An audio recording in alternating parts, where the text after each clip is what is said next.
also make a part 2 about this whole thing, that the in knowing that no matter what, the spiritual attacks, the personal attacks, any attack on me, my soul, my family, anything is protected. Because when you use divination in a bad way, and you're constantly warned by your ancestors and angels and deities and spirit guides and all this stuff not to do the bad shit, especially to a chosen one, to an earth angel, to a star seed, to an indigo child, whatever you want to call yourself or whatever you believe, for the person that's actually the spiritual being, right? We're all spiritual beings, but the person that actually has done the work and has claimed, and they know because they have the in-knowing of what they are, who they've been, and who they're going to be in this lifetime. You can just fuck off, because guess what? My angels and ancestors have my back, and so does God, and so does Jesus. It's because I persevere, because of my due diligence, because of my in-knowing. I love that whole saying. And because of that, I'm backed to whatever I want to prosper in. You know what I mean? And so, because I have the backing, because I listen to my guides, I listen to God, I pray, I meditate, I have a light heart just like Jesus, even though it doesn't sound like I do right now. But you know what? People that are all like, oh, love and light, there's some people that are super fucking spiritual, and I love them, and they need to get, but their significant other or their other part of them needs to fucking come out. Like, I've embraced my light and my dark, like complete yin and yang. I am not just the divine feminine. I'm also the divine masculine. I know my business. I do my shit. Like, the only way to bring in your true counterpart is to be completely balanced within yourself. You cannot be just all feminine or all masculine. You need to have balance to bring in your God-ordained spouse. And if you don't, you can't just be, oh, I love that person. I love that soul. Oh, and I just pray for them. You know what? Do your own thing and tell them to go fuck off.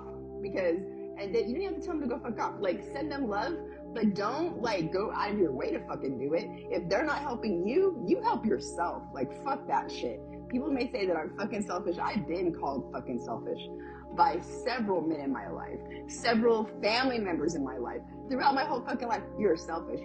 No. When I want something, I fucking go for it. And that is there's nothing ever fucking wrong with that. As a helicopter is fucking flying by, and that's usually one of my fucking confirmations that I'm on this shit. You have to do you. Figure out what your soul contract was. Just like my contract with God, I know what I'm supposed to be doing. And even my songs that I wrote, which are my balance, because think about a building being held up by 4 pillars is the most strong, right? Well, the pyramids too can be but that's like a pyramid, that's 3, like a triangle, right? And that's 0, 3, just came on my clock. But anyways, I have my 4 pillars, and as I was writing those songs, as I listened to them today, and I wrote some of those 7 months ago, it still pertains to today, because when I'm talking about on the other side of 405, I'm talking about finding my soul tribe, and whether it's on this side of the 405 or that side of the 405, whether it's north or south or east or west, whatever, it doesn't really matter, because guess what? That 405 to me is my in-knowing, right? And no matter where I go within that compass, within that radius, within this life, that is a metaphorical meaning to me about that song. Then I can say, not on the real, right? It's more about keeping it real, but there's so many songs that keep it real, but it's not on the real, because I did live with 2 producers before, and they just everything's about movies. Yeah, movies have a lot to do with life, and a lot of people that write the movies actually are spiritual and get downloads. They may not even know they're fucking spiritual, but their contract is to get those downloads and write those fucking scripts and make those movies, because a lot of it pertains to our life. Yes, it does, and I do believe that. And anyways, because they're artists, right? Artists. who is the creator of all creators? Who is the artist of them all? God. Yeah, he created it all.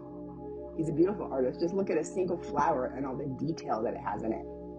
Look at a tree and all the interwoven wisdom that are in those trees. And people don't respect this stuff of Gaia. Like, it's just, I can go on and on. But anyways, hi, Bubba. I know it's 5:21 on my clock, which I've been seeing a lot.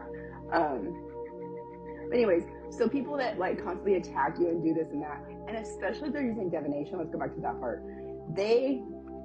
I know, because I've gotten downloads through myself, through listening to other things, listening to other tarot readers, because they're empaths too, right? And sometimes there's a message that maybe I'm being blocked to see, because I don't really care about that stuff, but sometimes I'm listening to something that has to do with me, but then I hear something else that could resonate, and I'm just like, no, that definitely resonates. That sounds like my ex, or sounds like somebody.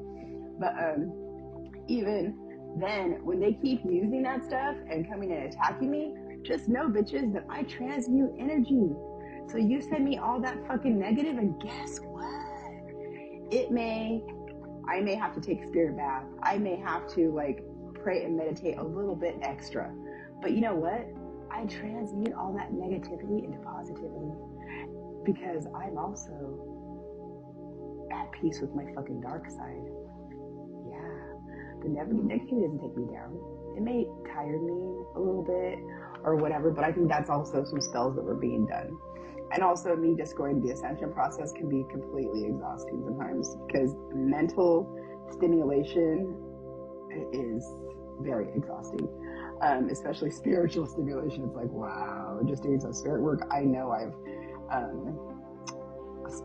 listened to and spoke to other psychics and other empaths, and they're just like, oh my God, like other clairs, and they're just like, I have to like take a nap, I have to rest. And I'm like, yep, exactly, especially after you get done channeling or you get your messages or whatever. Sometimes it can be very exhausting. But it's because this earth is pretty heavy. Like it's just a heavy, dense place, right? But it doesn't mean that just means we have to bring more light here. And it's heavier because of the vibrations that are going on in this earth, because they've been bringing us down for hundreds and hundreds of years that we've been brought down, thousands of years, I should say. And then whoever they are, have figured out like how to take the oxygen away from us, how to make us just clock into school and work and everything every day, and not have time to take for ourselves and have our spiritual being, because our spirit needs to be in sync with our soul. Our soul is here on earth, and to me, spirit is like, you can connect with your spirit, but they're more like in the 5D above, or like the 4D is kind of like the in-between. And anyways, but we have to be able to connect with that. But if you don't have time because you're too busy in traffic or clocking in and out 8 or 9 hours a day of work and working for the man and not working for your fucking self, because I've really been attracted to more of like the tribal living, and I have plans for when my abundance comes in, and I've been thinking about it for a long time and telling one of my soul tribe members, my soul sister, soul tribe sister, daughter, mother, like we've been different things, different wives, cousins, and anyways, and I told her that I would love to make a community, but I got a download in the last couple of days that it's not just a community, it's going to be lots of communities that are going to be for spiritual people, where it's more like, we don't have to live in tents, but I love these tiny homes or things like that, and have a community and have all these centers and just things. Like, it can just be a small space that's like a little office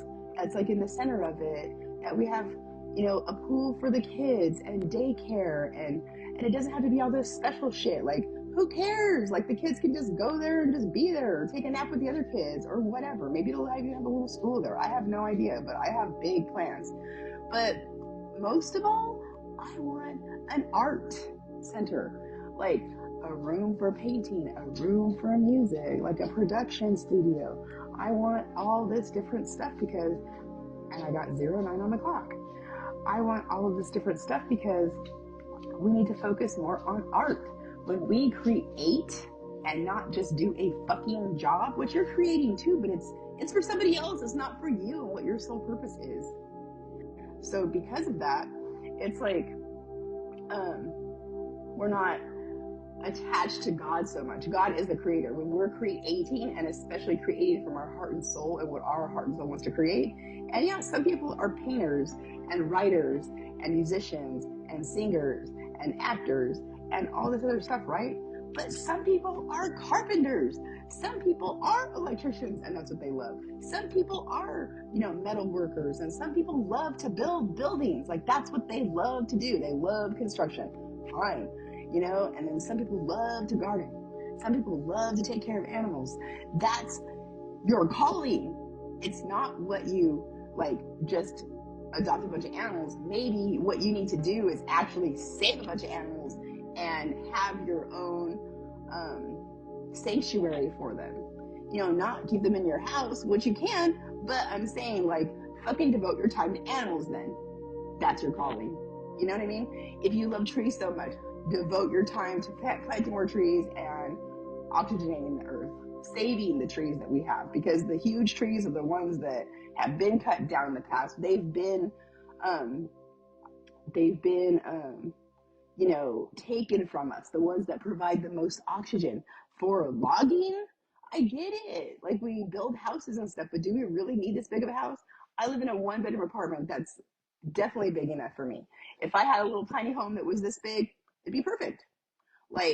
As long as I had a little studio and a little painting thing to go to in a different spot. You know what I mean? And it could be within my little community. And no, I don't want a bunch of cement everywhere. I don't want any of that stuff. It just needs to be more of a natural habitat with buildings in it.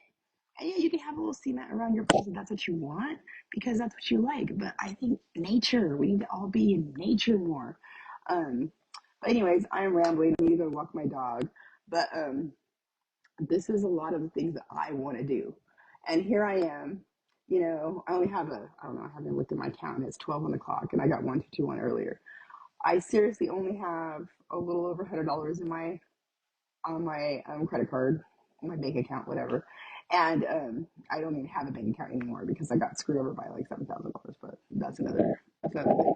But anyways, and I applied for food stamps 2 weeks ago. Have I got anything? No. I paid taxes my whole fucking life, and I'm applying for something. People get the stuff that don't even need it, but who cares? Fucking get it. You fucking work for it, or we're supposed to be helping others, so fucking get it. Who gives a shit? But I haven't even got that yet. You know what I mean? It's just the struggle is fucking real in the 3D when you take a spiritual path. And I know my Venus is coming. It's been saying to me, it's been up in the ethers for months, but it takes a long time for it to get down here. And I know it's coming. I have faith. There's going to be a big break, or somebody's going to donate, hopefully, God knowing, sometime soon. So, I have some jewelry I can still sell. I have stuff like that, but I still want to have my son pay for my nursing license. So when I do have this community, I can actually help the kids there, or whatever. If somebody needs something, Tommy and I can both keep our nursing licenses and, go volunteer somewhere if we want to. And while we're going to different, and that's 13 o'clock, while we're still going and, providing spiritual healing to people, we can also provide other healing to people. But anyways, but I don't want to go and work at a hospital again. And I don't feel like that's my calling. You know what I mean? I don't, because it's all corporate and it's all about the money, and it's very draining to my soul. And especially for an empath, it's really, really hard. I enjoyed it for 10 years. I really did.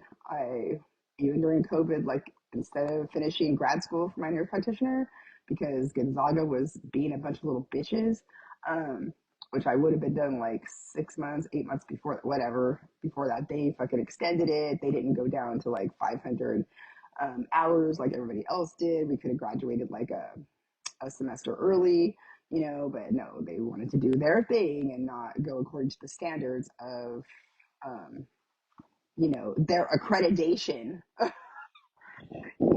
recommendation for COVID, to let practitioners out of school, let them take their damn tests as long as we've had at least 500 hours, so we can actually provide more for the community, but in our communities, right? But instead, they're like, no, we're going to make you guys still do what, 750 hours? 650. Anyways, it was a lot more. And other schools, I could have went to Georgetown and pay 85,000. They fucking went with the 500, and I was accepted there before, and I was just like, oh, but I'm not gonna pay 85,000. Then I ended up paying fucking 80 something thousand anyway for Gonzaga, and still never even finished because I was like, fuck it, I'm just gonna go out here and I still like being a nurse, so I did, and just started traveling and helping different communities with being a travel nurse in ICU, and that's what I did, and that also brought me here and got me the fuck out of Idaho and brought me back to California where I belong. Well, for now, I don't know where I'm going, but I love the ocean, and I do believe that this is the area that I was supposed to be in with all the creatives. I'm supposed to be around a lot of creatives. All right, at 15:44 on the clock. Love you, love God, trust. In knowing.